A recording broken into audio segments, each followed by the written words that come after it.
I'm Blind, and welcome back to my channel where I talk about wellness, self-care, and navigating life's struggles. Today I want to ask a question that might resonate with some parents, caregivers, and even some of us who are reflecting on our own childhood. Why do we punish children for having negative feelings? Why do we even label them as negative feelings in the first place? So take a moment to think about that.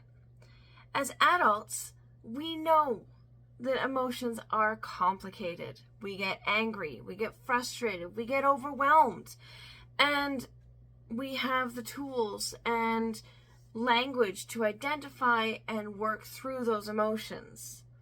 But imagine that you're a child that hasn't quite developed those emotional maturities to identify and articulate what they're feeling. So if children haven't developed those skills, then why do we expect them to do the same thing? When a child has a toy taken away from them, they get angry, and sometimes will throw what is called a tantrum. If I have something taken away from me by somebody, yeah, I get angry, but I have the logical understanding as to why I cannot have that thing right now. Children don't have that understanding yet and need to be taught those skills. So when a child lashes out or has a quote-unquote tantrum, it's not because they're being malicious or because they're bad. It's because they don't have that language or that regulation to calm themselves down and go, I'm really frustrated right now.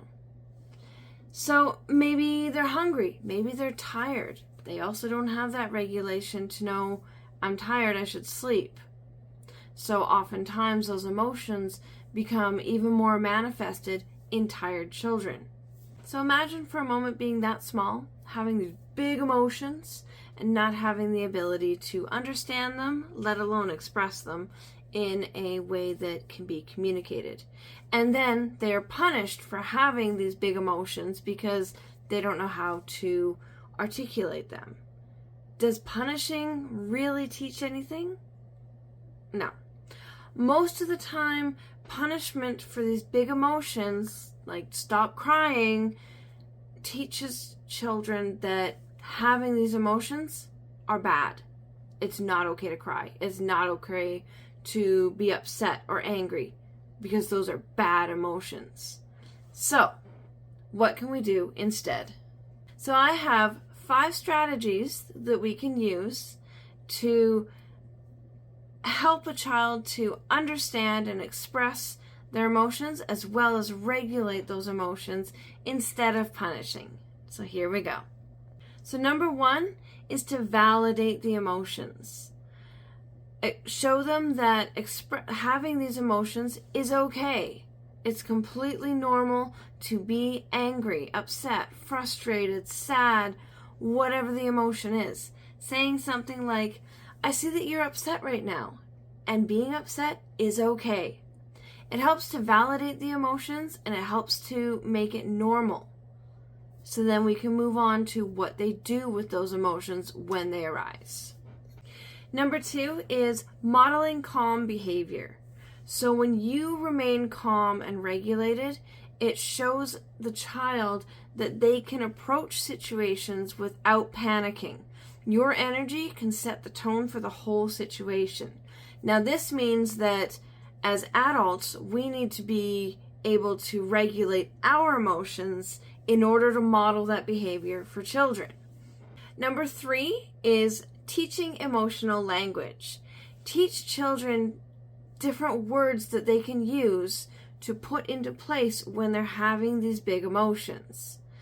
Saying things like, are you frustrated because you can't have the toy right now? This teaches a word that they can understand when they're having these big emotions, and it actually helps with emotional awareness later on in life. Number 4 is allowing for safe spaces. So this provides a child with a safe space for them to express their emotions, whether it's through drawing or artistic expression, through talking, or even just sitting with their feelings until they're ready to talk. So long as they know that they're safe in that moment, it actually de-escalates the situation and allows them to start regulating. Number 5 is offering choices. Sometimes giving children options helps them to regain a sense of control, which is often what they're lacking when their emotions are elevated and they can't regulate themselves. So saying something along the lines of, you can't have the toy right now, but would you like to color instead? Or would you like to go outside and play instead?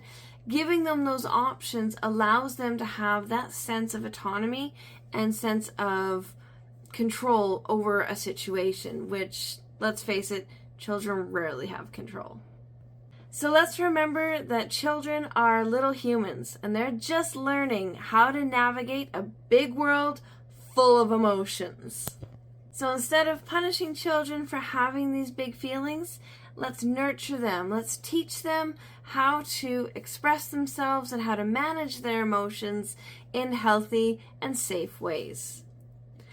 I'd love to hear any strategies that you have for helping children navigate their emotions, or even how you help to navigate your own emotions or regulate those emotions.